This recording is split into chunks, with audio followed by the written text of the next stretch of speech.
안녕하세요. 저는 그 미팅스의 대표를 맡고 있는 윤정섭이라고 합니다.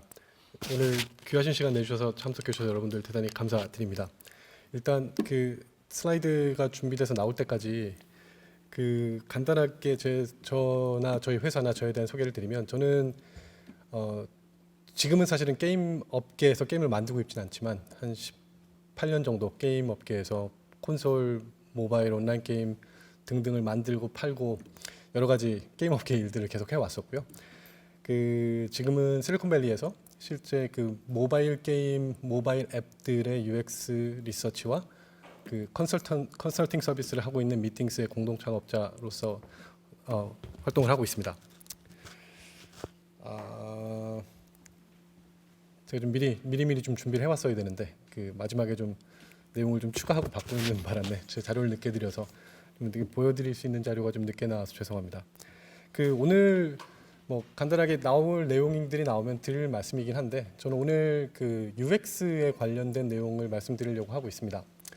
그 UX라고 하는 거는 여러분들 아마 많이들 들으셔서 지금은 아마 굉장히 유명한 텀이 돼서 많은 분들이 알고 계시겠지만, 실제로 우리가 잘못 알고 있는 것 중에 하나가 UX는 그냥 뭐 메뉴 만드는 방법, 여기 어디에 버튼을 어떻게 위치시키고 어디에 있으면 더 편하지 않을까, 이런 게 UX라고 생각하시는 분들이 계신 것 같아요. UX에 대한 얘기보다는 실제로 여러분들이 만들고 계신 게임들, 물론 모든 게임이 그렇지만 실제로 이 게임을 실제 플레이를 할 유저들을 이해를 하고 그들이 재미있게 즐길 만한 게임을 만드는 게 가장 기본적인, 모든 제품 개발의 기본적인 단계가 될 거라고 생각합니다. 그래서 이 부분은 가정을 하고 이야기를 시작을 하는 게 맞을 것 같아요. 여러분들이 타겟으로 하는 유저가 재미있게 즐길 만한 게임을 만들고 그 만들 준비가 돼 있고 그 게임을 만들었다라고 가정을 하고 얘기를 시작해 봐야 될 것 같습니다. 그 UX라고 하는 거는 아까 말씀드린 것처럼 메뉴를 어디다 집어넣고 버튼 크기를 어떻게 만들고 하는 거가 UX가 아니라, 실제로 여러분들이 잘 만든 이 제품을 여러분들이 타겟으로 하는 유저가 제일 처음에 그 게임에 대한 정보를 발견을 하고 그 게임을 다운을 받고 그 게임을 처음으로 열고 튜토리얼을 마치고 게임을 좋아하게 되고 중독이 되고 그 안에서 실제 인앱 퍼체스가 이루어지고 하는 모든 과정들에 걸쳐져 있는 유저의 행동 패턴이 우리는 UX라고 말을 하는 부분입니다. 그러면 잘된 UX와 잘되지 않은 UX, 굉장히 단순해지는 거죠. 이제는 좋은 제품을 만들었고, 그리고 우리가 유저에게 바라는 부분은, 그 유저가 그 게임을 다운을 받고 게임을 처음에 오픈을 하고 즐기고 하는 모든 과정들이 유저가 원했던 방법대로, 그들이 익숙한 방법대로, 그들이 사회적으로나 교육받았던 거나 아니면 그들이 습관적으로 익숙해져 있는 방식대로 진행이 되는 그 방식을 우리는 좋은 UX라고 부릅니다. 즉 유저들은 자기가 하려고 하는 목적 자체를 달성하는 게 전혀 어려움이 없다라고 느껴지는 그 플로우를 만든 게 좋은 UX라고 말씀드릴 수가 있습니다. 근데 사실은 뭐 좋은 UX가 꼭 필요하지 않은 경우도 있습니다. 뭐 여러분 잘 기억을 하시겠지만 포켓몬이나 뭐 슈퍼마리오는 처음 나왔을 때 진짜 욕 많이 먹었죠. UX 개판이고 뭐 메뉴도 정말 메뉴 구성도 이상하고 이런 부분들 미국에서도 굉장히 욕을 많이 먹었지만, 이게 포켓몬이기 때문에 사실은 유저들이 찾아서 감내하고 자기들이 원하는 부분들을 참고 하면서 게임을 즐기게 되는 그런 케이스를 많이 봐왔습니다. 뭐 아주 좋은 케이스지만 우리 게임 만드시는 모든 분들이 이런 좋은 컨텐츠를, 이렇게 유명한 컨텐츠를 가지고 계신다라고 가정을 할 수 없기 때문에 우리는 가장 기본적인 거에 다시 집중할 수밖에 없게 됩니다. 이 좋은 UX를 만든다고 하는 거, 실제로는 예전보다는 훨씬 더 어려워진 것 같아요. 게임 환경이라고 하는 게 예전에 이제 콘솔이나 PC 환경에서 게임을 할 때와 지금 모바일 환경으로 넘어왔을 때 UX라고 하는 거는 굉장히 다른 차원의 그 유저 행동 패턴이 존재하게 됩니다. 우리가 예전에 생각해 보시면 MMORPG라는 PC에서 진행되는 게임을 만드는 시대를 생각해 보면, MMORPG를 하는 사람들은 기본적으로 마음의 준비를 하고 내가 지금부터 한 2시간에 5시간 정도 이 게임을 할 거고, 그러면 담배 한 대 물고 PC 앞에 앉아서 이제 마우스 키보드 준비하고 먹을 거 준비하고 물 갖다 놓고, 기본적으로 우리가 사람들에게 기대하는 행동 패턴 자체가 일반적인 행동 패턴으로 나갈 수 있게 되는 케이스가 많이 있습니다. 모바일로 넘어오면서부터의 문제는 실제로 모바일 게임을 하는 사람들의 행동 패턴, 이 사람들이 과연 지금에 얼마나 많은 시간을 가지고 이 게임을 시작을 하려고 하고 있고, 어디서 이 게임을 열고 있고, 이 게임을 뭐 어떤 디바이스에서 열고 있고, 굉장히 여러 가지 다른 환경들의 사람들이 놓이기 때문에 우리가 이 많은 사람들이 쉽게 접할 수 있는, 이 사람들에게 공통적으로 적용될 수 있는 UX를 찾고 만든다라고 하는 게 쉽지 않은 일이 돼가고 있습니다. 그리고 또 하나는 요즘에 이 구글이나 애플이나 이런 플랫폼을 통해서 여러분들 다 아시겠지만 실제로 제품 하나를 만들면 스위치 하나만 키면 전 세계로 글로벌로 퍼블리싱이 되는 시대가 됐습니다. 이거는 우리한테는 굉장히 큰 기회이자 또 하나의 챌린지가 되는 게 그러면 어떤 유저의 유저 익스피리언스가 과연 가장 중요한 유저 익스피리언스일까 나한테는 그러면 우리가 지금 만들고 있는 게임을 한국에서 만들고 있기 때문에 한국 유저를 대상으로 만드는 게 가장 중요하지 않을까라고 생각을 하지만 실제 이렇게 지역적으로나 모바일 에스노그래피가 다양해지면서 이 UX를 좋은 UX 모든 유저들에게 적용될 수 있는 좋은 UX를 만든다는 게 점점 더 어려운 일이 돼가고 있는 것도 사실입니다. 그러면 이 잘된 UX가 유저들이 원하는 행동을 그 게임 내에서 쉽게 할 수 있게 만들어주는 게 좋은 UX라고 하면 그럼 나쁜 UX라고 하는 거는 되게 단순합니다. 어색한 거, 그 이모셔널 디스턴스라고 실제로 유저가 자기가 하고 있는 행동과 자기가 기대했던 거가 약간 어색하게 다르고 계속 거기서 뭔가 컨플릭트가 일어나고 있는 거가 좋지 않은 UX 환경이 만들어진 거죠. 근데 이 좋지 않은 UX라고 하는 거는 실제로는 그 아주 어려운 마켓 사이언스가 아닙니다. 여러분들 여기 계신 분들이 나는 디자이너가 아니고 나는 뭐 개발자고 뭐 이런다고 해서 실제로 UX라는 거와 관련이 없는 게 아니라 실제로 여기 계신 모든 분들이 실제로는 UX 작업에 관여를 하고 계십니다. 아까 오전에 설명해 주셨던 것처럼 우리 개발자들이나 뭐 마케팅 하시는 분들이나 기획을 하시는 분들이나 모두 되게 여러 가지 가정을 가지고 이 게임을 만들고 있습니다. 그 가정들이 실제로 되게 운이 좋게 실제와 많이 맞으면 좋은 UX가 나오는 거고 그 가정들이 실제와 다르면 이게 좋지 않은 UX가 나오게 되는 결과가 나오게 됩니다. 그래서 오늘 제가 원래는 UX라고 하는 거가 기본적으로는 그 특정한 유스 케이스들, 특정한 게임을 기반으로 해서 그 게임이 갖고 있는 UX가 어떤 부분이 개선이 돼야 되고 어떤 부분이 좋지 않다라고 하는 얘기가 돼야 되는데 일반적으로 모든 게임이라는 장르에 적용될 수 있는 UX라고 하는 거는 사실은 조금 어려운 주제입니다. 그래서 오늘은 조금 더 좀 아주 여러분들이 많이 들으셨을 수도 있을 만한 아주 기본적인 전제 조건들 그리고 가장 기본적인 룰 오브 덤스에 대해서만 설명을 드리는 걸로 오늘 세션은 준비를 해왔습니다. 제가 지금 몇 가지 아주 단편적인 지식들에 대해서 그 시장들에 대해서 말씀을 드릴 예정인데요. 뭐 여러분들 미국의 여성 게이머들이라고 하면 우리가 갖고 있는 거 조금 다른 생각을 하고 계실 수도 있어요. 그 미국의 남자들보다 게임을 더 많이 하고 여자들이 그리고 밑에 나와 있는 것처럼 중요한 팩트 하나는 그 여성 플레이어들은 실제 자기가 하고 있는 게임들을 많이 바꾸질 않아서 이 여성 플레이어들한테 게임을 실제로 다운로드 받게 하는 CPI 비용은 남자들한테 그 마케팅하는 비용보다 훨씬 더 많이 들어가고 있어요. 23% 정도 더 많이 들어가고 있는 형태고요. 브라질이라는 나라, 제가 뭐 요 다음 세션이 이제 인도네시아 세션이기도 하지만 미국 굉장히 핫한 나라고요. 지금 이제 인도네시아하고 거의 똑같은 매트릭을 보여주고 있는 지금 남미에 굉장히 크게 뜨고 있는 모바일이 핫한 국가인데 여기도 보면 우리가 알고 있는 몇 가지 그 기본적인 상식들, 안드로이드 굉장히 강하고 그리고 이 포르투갈어라는 것 자체가 여러분들 UX 작업해 보신 분들은 많이 아시겠지만 이 버튼 사이즈 굉장히 중요하잖아요. 거기 뭐 한글로 들어갈 때나 영어 들어갈 때나 포르투갈어 들어갈 때나 이 버튼 사이즈 어떻게 만들어야 되는지 이런 거 많이 고민하실 텐데 포르투갈어가 되게 길어요. 모든 단어가 거의 영어보다 조금 더 길다고 생각하시면 되거든요. 뭐 그런 부분들 그리고 전 세계에서 세 번째로 큰 페이스북 마켓이고 그리고 가장 재밌는 건 여기서 이 나라에서 새로운 앱에 대한 유저들의 트라이얼하는 빈도가 가장 높은 국가 중에 하나예요. 사실 이렇게 몇 가지 재밌는 팩트들 그리고 브라질이라는 언어 포르투갈어라는 거의 특징이 이 언어 유희에 굉장히 재미있는 그 포르투갈어 자체가 언어 유희가 굉장히 재미있는 장르이기 때문에 보시는 것처럼 뭐 트리비아나 워드 게임들 같은 종류의 게임들에 대한 인기가 상당히 높고 워낙에 이제 축구나 이런 스포츠에 바탕을 둔 축구나 배구나 이런 축구의 바탕을 둔 스포츠 게임들에 관심이 굉장히 높은 나라고요.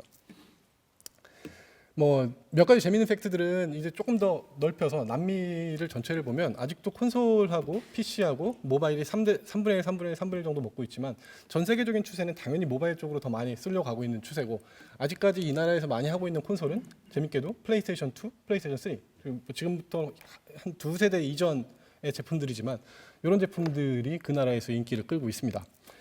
그러니까 이렇게 여러 가지 말씀을 드리는 이유 중에 핵심적인 거는 요 마지막 이 숫자들이 가장 중요한 숫자 같은데요. 이게 1996년도에 37%였다가 이 2017년에 86%가 된 거가 실제로 멕시코, 아르헨티나, 브라질 이 미국에 있는 유저들 가운데 이 아시아 쪽 컨텐츠를 즐길 만한 의향에 대한 조사 부분이에요.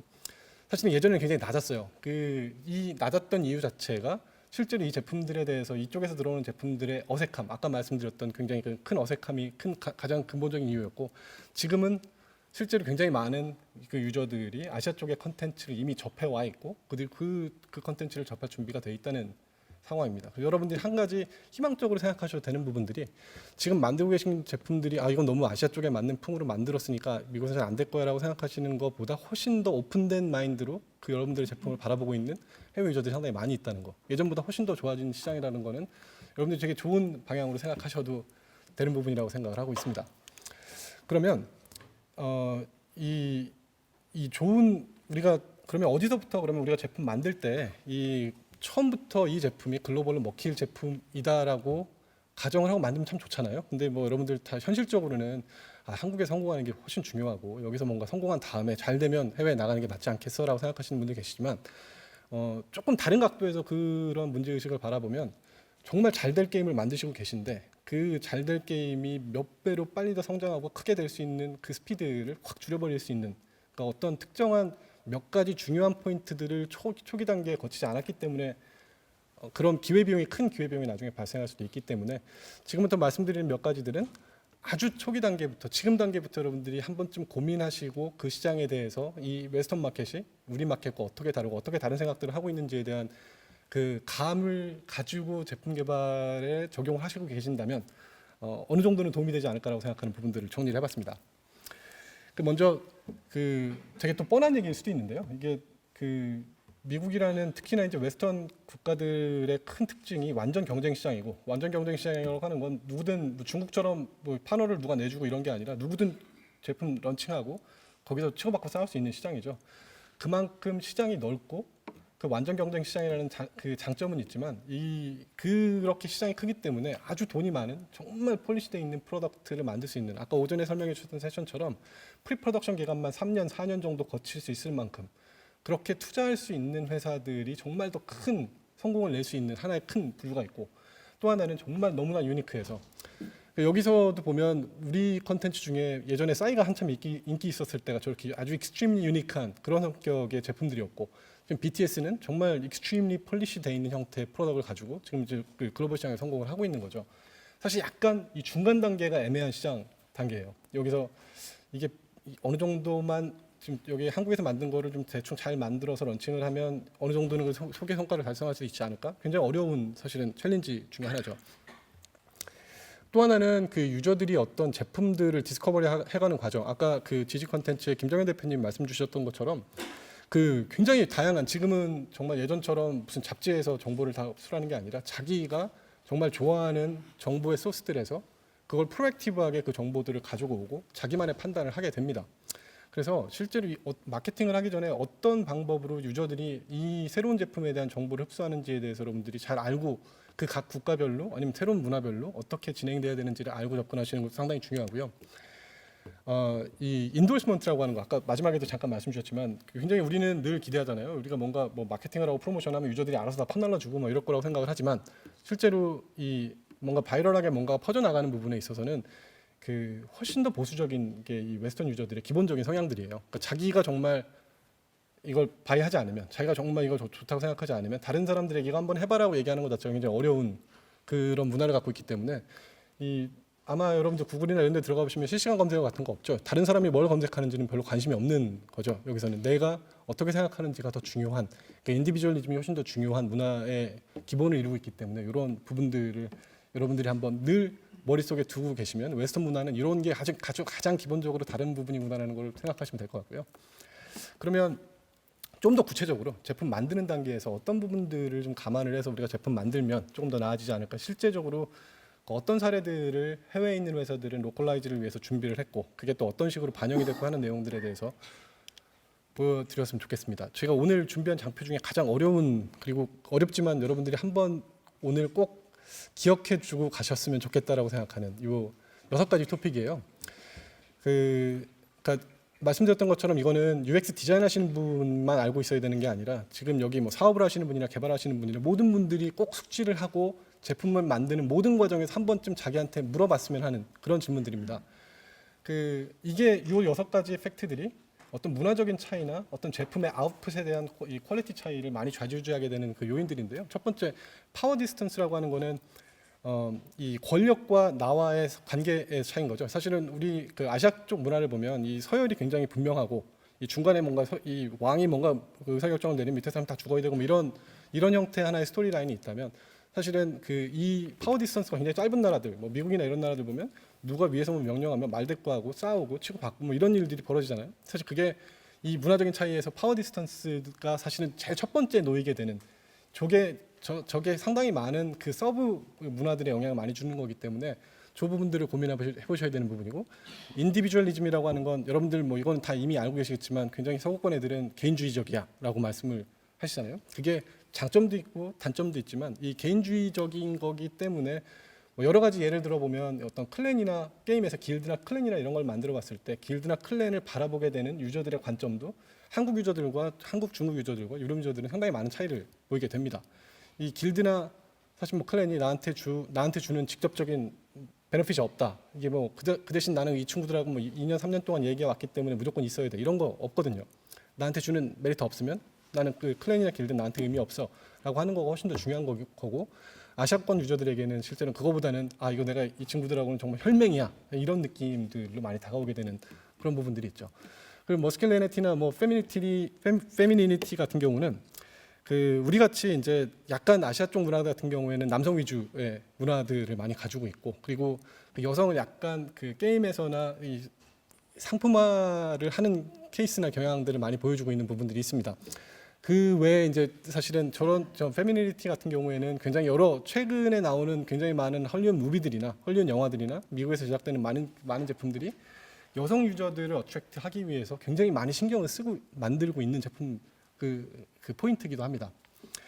또 하나는 uncertainty avoidance라는 부분은 아마 게임 쪽에서는 많이 연관이 안 돼 있는 부분이 있을 수도 있는데요. 이거는 특히 이제 게임 쪽에서 게임의 메카닉하고는 많이 연결이 돼 있지 않지만 요즘에 이제 미국에서 많이 나오는 것처럼 이거 그 루트박스 오픈했을 때 오픈해서 특정한 아이템 나올 확률 정해줘라고 하는 그런 규제들이 지금 유럽이나 미국에서는 한참 강해지고 있어요. 그 되게 많은 회사들이 이거를 우리가 따라간다라고 공증을 해야 되고 발표를 해야 되는 이유 중에 하나가 국가별로 사실은 저런 uncertainty avoidance에 대한 레벨이 굉장히 다르거든요. 그러니까 독일이나 특히나 이제 저게 아주 강한 나라, 독일이나 미국이나 이런 나라를 보면 내가 지금 돈을 100원을 쓰는데 이거에 대한 기대값이 10원이 나올지 20원이 나올지 이걸 모를 때 사람들이 돈을 쓰고 싶지 않다라고 하는 부분에 대한 이 불안함이 훨씬 더 크거든요. 그 문화별로 사실은 이런 부분들에 대해서 고민하셔야 되는 부분이 있는 거고, 또 하나는 롱텀 오리엔테이션이라고 하는 거는 얼마나 오랜 시간 동안 내가 이 노력한 모든 것들이 나한테 값어치로 돌아올 것인가. 우리 뭐 흔히들 많이 하는 시티 빌딩 타입의 게임들이나 되게 오랜 시간 동안 이 뭐 팜 빌딩 같은 종류의 게임들이 나한테 주는 즐거움, 그에 대비해서 바로바로 3분 4분 내에 내가 했던 액션들에 대한 결과가 바로바로 나오는 이런 형태의 게임들의 선호도, 그리고 그 인덜전스 같은 경우에는 아무래도 서구권에서 뭐 마약이나 뭐 그런 뭐 흡연이나 아니면 특히나 뭐 이런 매치스링 같은 게임 같은 거라도 실제 이제 끝났을 때 유저가 얼마나 좋아하고 막 춤을 추고 난리를 추고 하는 그런 정도, 이게 이 소셜리 얼마나 억셉트가 되느냐 안 되느냐 이런 부분들까지도 사실 고민을 하셔야 되는 요 6가지 정도의 중요한 포인트라고 말씀드릴 수가 있을 것 같고요. 일례로 보면 타이완하고 미국하고 비교를 한 건데 뭐 예상하셨던 것처럼 파워 디스턴스 같은 경우에는 타이완이 훨씬 더 강한 나라고, 여기 롱텀 오리엔테이션을 보시면 타이완 같이 이제 약간 전체적인 그 이미지 그 느낌을 갖고 있는 나라들에서는 우리가 정말 다 같이 열심히 노력해서 뭔가 의사결정을 내야지라고 하는 거에 훨씬 더 많은 방점을 찍혔지만 미국 유저 같은 경우는 전혀 그런 거 관심 없는 사실 이런 모습들을 보여주고 있습니다. 요거는 그 게임은 아니지만 되게 재밌는 예가 있어요. 바로 옆에 있는 두 나라지만 네덜란드하고 독일인데요. 그 독일 같은 경우는 이건 여기서 보여드리는 예들은 저희 클라이언트들에서 이제 그 리서치 결과들에 대한 예들인데요. 그 독일 유저들이 진짜로 그 uncertainty avoidance에 대한 느낌이 되게 강해요. 뭔가 자기가 하고 있는 거에 지금 위치, 내가 예를 들어 내비게이션을 3번을 거쳐왔는데 내가 지금 몇 번째 내비게이션에 있고 지금 이 내비게이션에 내가 뭘 하고 있구라는 거에 대한 느낌을 강하게 받지 못하면 굉장히 불안해하는 성격들을 가지고 있거든요. 항상 서머리를 보여줘야 되는 거죠. 지금 네가 하고 있는 것들에 대한 서머리. 반면 네덜란드나 이런 네덜란드 쪽이나 아니면 저쪽 그 스칸디나비아 쪽 유저들 같은 경우에는 uncertainty avoidance에 대한 니즈가 그렇게 강하진 않아요. 그러니까 이렇게 좀 조금 더 유저들의 선택의 폭을 넓게 보여줄 수 있는 UI를 선호를 하고 이런 식으로 구성이 되기도 하고, 아마 그 UI 하시는 분들은 많이 고민하시겠지만 이 페이스북 같은 경우에는 저기 밑에 보이는 햄버거 메뉴라고 부르는 게 있고, 여기 이제 구글 같은 경우에는 엘립시스라고 옆에 그 점색에 찍혀 있는 저런 메뉴들이 공통적으로 어떤 설정이나 부가적인 액션들이 들어갈 수 있는 액션이라는 그 사회적인 공통 약속이 되어 있는 부분이 있습니다. 이 중국으로 넘어가 보면 중국 앱들은 거의 대부분의 앱들이 어떤 그 소셜 기능을 디스커버라는 형태, 그 나침판 이 마크로 빼서 실제로 모든 앱들이 그런 소셜 기능들을 가지고 있는 디스커버리 기능은 다 이렇게 나침반 기능으로 빼놓는 이런 형태의 UI들을 보여주고 있는, 그러니까 국가마다 되게 다른 UI를 보여주고 있는 부분이 있고요. 또 하나는 이거는 같은 파이어폭스라는 같은 제품인데, 이 제품이 중국과 미국에서 어떻게 서로 메인 페이지 디자인이 바뀌는지, 이거는 여러분들도 아마 많이 경험해 보셨을 거예요. CTA라고 부르는 건 그 Call to Action이라는, 그 미국이나 유럽에서 마케팅 하시는 분들이 늘상 입에 달고 다니는 그 CTA라는 말이 있고, 그 옆에 Rabbit Hole이라는 얘기가 있는데, 실제로 내가 아주 비싼 돈을 들여서 유저를 데리고 왔고 마케팅을 해서 유저를 데리고 왔는데, 그 유저에게 너무나 많은 선택지를 주고 유저가 할 수 있는 거를 주느냐, 그 대신 그냥 하나, 네가 할 수 있는 건 여기서 하나, 옆에서 보시는 것처럼 너 저거 눌러서 다운받아 라고 하는 딱 하나의 액션만 보여줄 거냐, 아니면 저렇게 보여주면 너무 없어 보이니까 우리 이것저것 컨텐츠를 좀 채워놓자 라고 하는 거, 그런 어떤 그 문화적인 차이에서 나오는 이 UX의 다른 의사결정들을 보실 수가 있습니다. 이것도 역시 독일의 얘기긴 한데요, 독일 같은 경우에는 이건 오피스 스페이스를 빌려주는 그 서비스의 형태인데, 그 나라에서는 사진을 보고 싶죠. 사진 안 보면 이게 제대로 된 건지 안 된 건지에 대한 확신이 없기 때문에 사진 꼭 보여줘야 되는 이런 그 작은 차이가 있고요. 그 카피라이팅 부분도 사실은 국가마다 굉장히 많은 차이가 있는데, 그 특히나 이제 서구권 문화권에서는 어떤 동일한 이름을 가지고 그 이름이 하나의 브랜드 네임이 되고 이 브랜드 네임을 전 세계로 뻗쳐 나가는 걸 원하지만, 그래서 이 회사는 기본적으로 이름이 먼슬리였어요. 먼슬리라는 건 그러니까 매달 내가 렌트를 구할 수 있는 그런 그 사무실도 구하고 집도 구할 수 있는 그런 서비스였고, 이 먼슬리라는 이름을 전 세계 모든 로컬라이즈 되어 있는 서비스들에 적용을 하고 싶었지만, 실제로는 이 먼슬리라는 이름이 한국으로 들어오면 뭐 월간 이런 이름이 돼버리니까 사실 어감이 굉장히 그들이 원했던 어감이 안 나오는 케이스가 되는 거죠. 이런 경우에는 과감하게 자기들의 브랜드 네임 다 버리고 나라별로 다 로컬라이즈 따로 해가는 그런 형태의 의사결정을 내릴 수도 있게 되는 거죠. 뭐 이거는 뭐 좀 웃기는 얘기일 수도 있겠지만, 여러분들이 가끔 보시면 그 앱 내에서 웹뷰 형태로 무슨 특정한 뭐 이벤트 배너를 보여준다거나 이런 거를 고민하실 때 항상 기본은 뭐 아이폰 11 뭐 이런 거 딱 기준으로 해서 예쁘게 작업하지만, 실제로 현실로 들어가면 그 나라에서는 그런 거 쓰는 사람들 거의 없고, 굉장히 오래된 폰과 오래된 기종들을 쓰고 있는 사람들이 있다는 거. 그래서 처음에 프로타이핑 할 때와 실제로 이 제품이 프로타이핑에 나와서 적용될 때라고는 굉장히 다른 그 페이지를 갖게 되는 부분들에 대한 고민이고요. 이거는 그 우리가 스토어프론트라고 부르는 앱스토어에서 가장 기본적인 그 이 서구권 유저들이 실제로 앱스토어에서 실제 정보를 찾고 앱스토어에 있는 정보를 읽고 들어가는 것과, 이 아시아권에 있는 유저들이 내 친구가 플레이를 하니까 그런 거 전혀 안 읽고 들어가는 거 굉장히 다른 그 이 행동 패턴의 차이가 있어요. 그러니까 서구권에 있는 유저들은 읽습니다, 많은 부분들을. 근데 이제 여기 오른쪽에 있는 거는 그 아시아 쪽에 있는 게임 하나의 게임의 예고, 오른쪽에 있는 거는 미국 게임의 예인데, 이 What's New라고 하는 부분들, 이 부분이 누구한테 얘기를 하는 건지에 대해서 좀 고민을 해볼 필요가 있는 것 같아요. 저쪽에서는 개발자들이 우리 개발자가 이거 개발했어라고 하는 얘기들을, 우리 이거 쭉 이런 거 고쳤어라고 하는 내용들을 쓰지만, 실제로 이 스토어프론트에서 이 앱을 다운받으러 오는 사람들은 저거에 전혀 관심이 없는 사람들일 수 있거든요. 저 정보를 읽는 거에 있어서는. 그러니까 일반적으로 미국 앱들이나 미국에서의 제품들은 되게 그 What's New라는 부분도 되게 마케팅 카피로 쓰는 거죠. 거기다가 글을 쓰고 내가 이걸 갖고 사람들을 끌어모으겠다라고 하는 목적을 보여주고 있고요.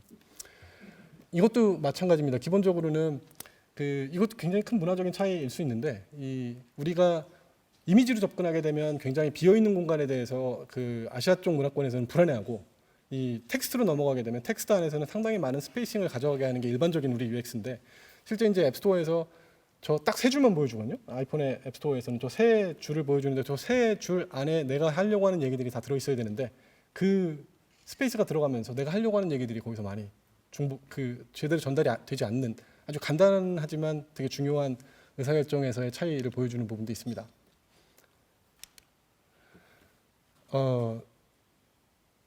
아마 여러분들 다 되게 잘 아시는 게임일 거예요. 그 플랜 vs 좀비라고 그 굉장히 인기가 있었던, 초창기에 모바일 게임이 나왔을 때 인기가 있었던 게임이고, 그 중국에서는 플랜트 vs 좀 강시로 나왔었고, 아마 해외에서 만들어진 게임들 중에서 그 있던 스탠얼론 게임으로 중국에서 가장 성공적이었던 게임이 이 게임이었어요. 저 EA 쪽에서는 실제로 이 게임을 만드는 처음 기획 단계부터 그 로컬라이즈라는 단계를 고민을 해서 만들기 시작했고, 그 팀 안에는 물론 중국계 문화를 가진 사람들도 많이 존재를 했고, 하지만 그들에게는 똑같은 그 여러분들이 하고 계신 거와 거의 똑같은 고민들이 있으셨을 거예요. 이게 막 국가별로 들어가면서 새로운 캐릭터를 그 국가별로 집어넣고 새로운 기술을 갖고 있는 캐릭터를 집어넣고 이렇게 복잡하게 접근하다 보면, 여기 보시다시피 여기 그 오른쪽 왼쪽 아래에 있는 캐릭터들은 기본적으로 나오는 내가 심는 유닛들이고, 이 부분에는 변화가 없습니다. 이쪽에는 변화를 주면 안 되고, 이게 게임의 기본적인 그 밸런스에 영향을 주기 때문에 이쪽은 건드리지 않고, 실제로 저 바깥쪽에 들어오는 애, 그 양철통 쓰고 있던 애는 헬멧으로 바꾸고, 그 아줌마는 쪽두리 이렇게 붙여주고, 그리고 이 저 만리장성 배경에, 그리고 강신은 요거 부적 하나 붙여주고, 사실 이게 기본적으로는 게임의 밸런스나 게임의 어떤 그 내용들을 전혀 건드리지 않고 가장 효율적으로 이 제품을 로컬라이즈해서 들어가게 된 하나의 케이스, 그 가장 좋은 유스 케이스로 받아들여지는 부분이 있습니다. 또 하나, 그 우리가 꼭 마음속에 두고 있어야 되는 부분 중에 하나는, 그 로컬라이즈라고 하는 부분들을 생각해 보시면 굉장히 아마 사람들마다 생각하는 로컬라이즈 레벨은 다를 겁니다. 이게 우리가 로컬라이즈를 한다라고 하면 미국 사람이 봤을 때 우리가 완벽하게 미국 게임처럼 보여야 된다라고 하는 게 로컬라이즈가 아닙니다. 아까 보여드렸던 것처럼 이제는 되게 많은 글로벌 유저들이 아시아 쪽에 있는 컨텐츠를 아시아 쪽에 있는 컨텐츠로 받아들일 준비가 돼 있고, 그 컨텐츠가 좋다라고 하면 굳이 그 컨텐츠가 미국 사람의 눈에 미국 컨텐츠처럼 보이지 않아도 상관이 없다는 거죠. 사실은 이 EA 쪽에서 똑같은 얘기를 했었거든요. 이게 우리가 이 컨텐츠를 중국에 소개를 할 때 중국 사람들이 만든 컨텐츠가 아닐 거다라고 다 생각할 거다. 하지만 그들이 재밌어할 만한 소재로 재밌는 게임들을 우리는 그들이 가장 그들에게 있어서의 UX가 편하게 만들어주는 형태로 우리는 제품 런칭을 한다. 이 게임이 중국 사람들에게 이게 중국 게임이라고 받아들여지는 건 우리도 기대하지 않는다라고 얘기를 할 정도였으니까요. 그런 부분들이 있었고요. 또 하나는 이제 게임 쪽에서 굉장히 오래된 얘기이긴 합니다. 이거는 굉장히 오래된 얘기인데, 그 하지메 사토미라는 그 예전에 사가의 크리에이티브 디렉터였고 프레지던트였던 사람이 했던 얘기인데, 한 30년도 더 된 얘기예요. 30년, 40년 더 된 얘기인데 아직까지도 이 UX 업계에서는 하나의 롤업섬으로 받아들여지는 얘기가, 왜 미국에서는 유럽에서는 그렇게 성인들이고 이렇게 크고 막 근육 있고 이런 사람들이 인기가 있고 히로 캐릭터가 돼야 되고, 왜 일본에서는 전부 다 고등학생처럼 보이는 앳된 애들이 이제 그런 어드벤처를 하는 그런 모습들이 어떤 히로의 모습이 돼야 되는지 궁금하다라고 얘기를 했던 적이 있었어요. 근데 이제 그런 예들이 있죠. 여기 뭐 여러고요 같은 경우에 저게 이제 일본에서 원래 캐릭터들을 실제 미국에서는 미국 패키지는 이런 식으로 그 어른들을 바꿨고요.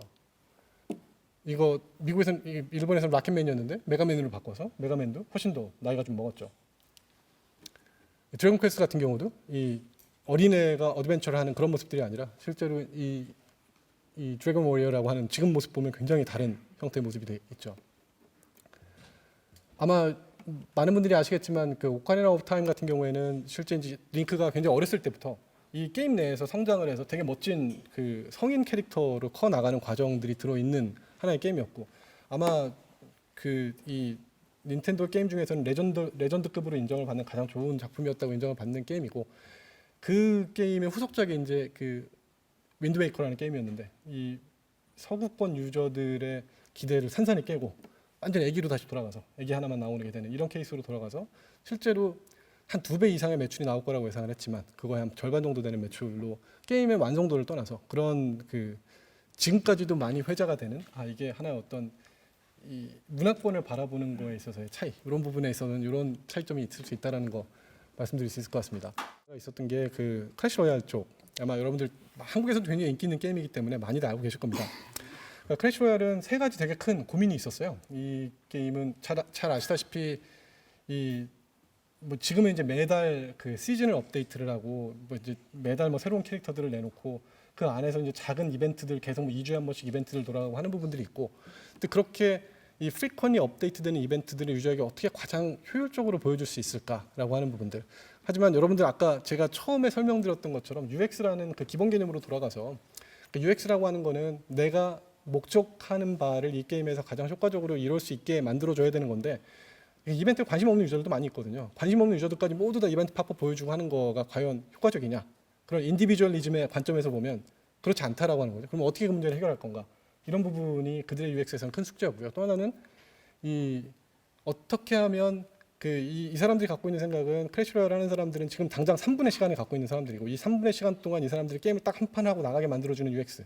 그러면 다른 그 모든 다른 이 리피티브한 액션들을 다 걷어내고 가장 핵심적인 걸로만 할 수 있게 만들어주는 액션이 뭔가라는 부분. 그리고 이제 새로운 카드들이 계속 나오는데 이 카드들이 나올 때마다 기존에 있었던 카드와 실제 게임 내에서 이 새로운 캐릭터들이 나왔을 때 그들을 어떻게 구분을 쉽게 해줄 수 있고 새로운 카드들을 유저들에게 그 갖고 있는 스탯들을 얼마나 서로 다른 건지를 조금 더 인투이티브하게 보여줄 수 있을지 이런 거에 대한 고민이 굉장히 많았습니다. 되게 간단하죠. 이게 실제로 뭐 팝업 보여주는 게 아니라 밑에 메뉴에 색깔만 다르게 칠한 거죠.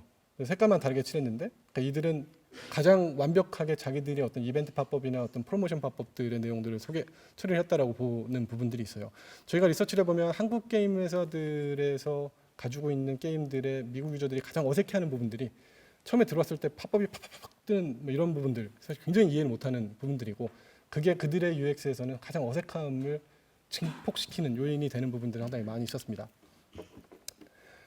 이제 뭐 트로피나 저런 뭐 그 TV 로얄이나 이런 부분들 별로 중요하지 않은 서브 액션들은 다 위에 햄버거 메뉴로 집어넣고 실제로 이제 메인 액션이라고 생각하는 거, 그러니까 배틀이나 파티 두 개 메뉴를 메인으로 놓고 이 둘 중에 하나 눌러 이것만 하는 거야 너는 라고 하는 형태로 실제 유저들의 리피티브한 액션들을 간소화시켰고요. 이거는 굉장히 잘 만든 한국의 게임들이긴 한데 사실은 여기서도 보시면 굉장히 많은 그 액션 버튼들과 실제 인포메이션이 막 혼용이 되어 있는 이런 형태의 모습들을 보실 수가 있을 겁니다. 미국 유저들이 상당히 좀 많이 그 처음에 고생하는 그런 UI의 성격들이에요. 그러니까 특히 인포메이션과 버튼의 구분, 어떻게 이걸 구분을 잘 할 것인가. 또 하나는 사실은 이 제품 실제 디자인하시는 분들은 많이 고민하시는 부분일 텐데 아마 한국에 있는 디자이너분들은 많이 공감을 하시겠지만 실제로 이제 외국에서 나오는 디자인들을 보면 우리가 되게 양비를 많이 난다고 느끼는 디자인들의 가장 큰 특징이 그 로우 컬러들, 그 원색들을 굉장히 많이 쓰는 경향들이 있어요. 이제 그게 원색들을 많이 쓴다라고 하는 거가 우리한테는 굉장히 어색하게 받아들여지는 부분도 있지만 실제 원색을 씀으로써 그 캐릭터 간의 구분이나 캐릭터들의 어떤 그 화면 내에서의 움직임에 대한 명확한 구분들이 가능해지기 때문에 분명히 일장일단이 있는 디자인적인 선택이라고 볼 수가 있습니다. 뭐 여러분들 이거는 그 게임은 아니지만 그 위챗이라고 하는 뭐 위챗은 당연히 가장 큰 고민은 중국에서 그렇게 메가 히트를 했는데 웨스턴 시장에서 왜 위챗이 성공을 못할까에 대한 고민들 그런 스터디를 굉장히 많이 진행을 해왔어요. 저희도 그 스터디를 같이 진행을 해왔고 그 위챗은 기본적으로 문화적으로 보면 그 슈퍼 사이즈 앱이라고 부르는 미국에서 보면 이거를 슈퍼 사이즈 앱이라고 그 통칭을 합니다. 이 안에 모든 게 다 있으니까 그 안에서 뭐 택시도 부르고 은행 거래도 하고 뭐 쇼핑도 하고 모든 걸 다 이 안에서 할 수 있기 때문에 저렇게 부르는 거고 그 위챗 안에서의 모든 에코시스템은 다 안에 만들어져 있는 형태가 된 거죠.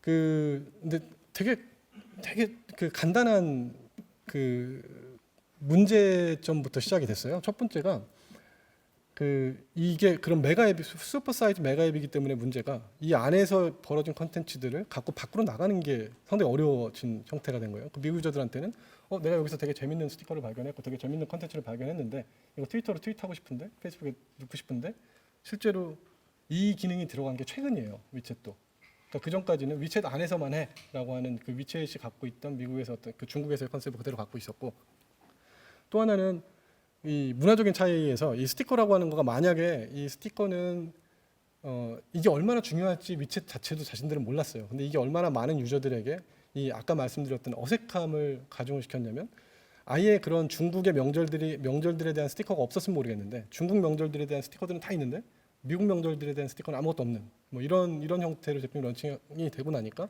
거기서 갑자기 우리 명절에 대한 스티커는 어디 있어라고 하는 이 어색함이 거기서 이제 증폭이 되기 시작하는 거죠. 이게 그 두 가지 간단한 예였고 사실은 더 엄밀히 들어가서 보면 이 미국이라는 역사적인 미국 문화라는 역사적인 환경과 이 중국에서의 역사적인 환경이 좀 많이 다른 부분이 있었습니다.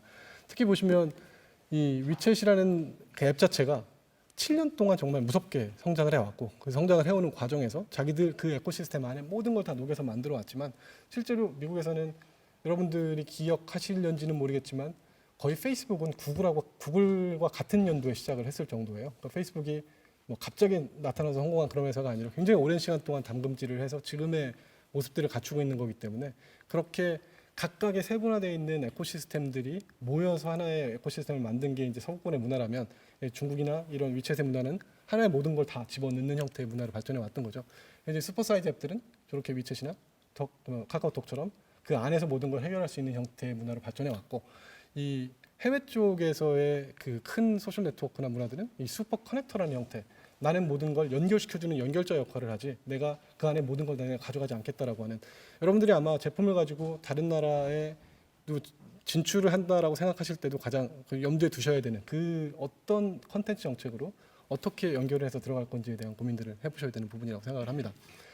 뭐 저는 여기까지 제가 준비해온 거는 다 마쳤고요. 그 오늘 말씀드렸던 것처럼 뭔가 그 여러분들에게 딱 이렇게 해 그러면 정말 잘 될 거야라고 하는 정답을 드리긴 참 어려운 부분이에요. 이게 뭐냐면 여러분들이 만들고 계신 것들이 물론 다 다르고 그 환경도 다르고 출신 성분도 다르고 만들고 계신 것도 다르기 때문에 굉장히 어려운 부분이 될 수는 있지만 기본적으로 UX라는 건 아주 어려운 부분이 아니고 아주 그 여러분들이 기본적으로 모든 컨텐츠를 만들거나 어떤 형태의 제품을 만들 때 늘 머릿속에 두시고 한 번쯤 되물어 보시면 나중에 여러분들이 만들고 계신 게임이 정말 대박이 났을 때도 그때의 어떤 기회비용을 많이 줄일 수 있는 건 지금부터 여러분들이 생각하시는 그 하나의 어떤 새로운 프로세스가 되지 않을까라고 생각을 합니다. 이상입니다. 감사합니다.